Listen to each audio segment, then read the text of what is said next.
প্রাক্তন, তুমি আমার ক্ষমার অযোগ্য। তুমি প্রতারক হলেও তোমাকে আমি মনে রেখেছি। তোমার প্রতারণার বিরুদ্ধে এটাই আমার প্রথম প্রতিবাদ। পৃথিবীর সকল মানুষ যদি তাদের প্রাক্তনকে ক্ষমা করে দেওয়ার মিছিলে অংশগ্রহণ করে, তবুও আমি আমার প্রাক্তনকে কখনোই ক্ষমা করব না। যে আমার জীবনকে রক্তপাত ছাড়াই হত্যা করার জন্য সে বেছে নিয়েছিল টুটের কোণে মিথ্যে আগলে রাখা চুন।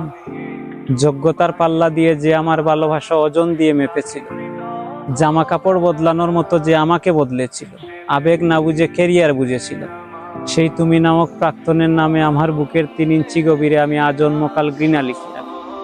কারণ তোমাকে ক্ষমা করা পাপ। ধরো, পৃথিবী ধ্বংস হওয়ার জন্য ইসরাফিলের বাঁশি রেডি। আজরাইল বুকের উপর উঠে হামাগুড়ি দিচ্ছে, হৃদয় পিণ্ডে কুড়ল মারছে যন্ত্রণায়। ওই মুহূর্তেও যদি তুমি এসে ক্ষমা চাও, আমি করুণা করে হলেও তোমাকে ক্ষমা করব না। আমি মৃত্যুকে ছুতে ছুতে কাঁপা কাঁপা হাতে শাহাদাত আঙ্গুল তুলে সোজা সাপটা জানিয়ে দেব।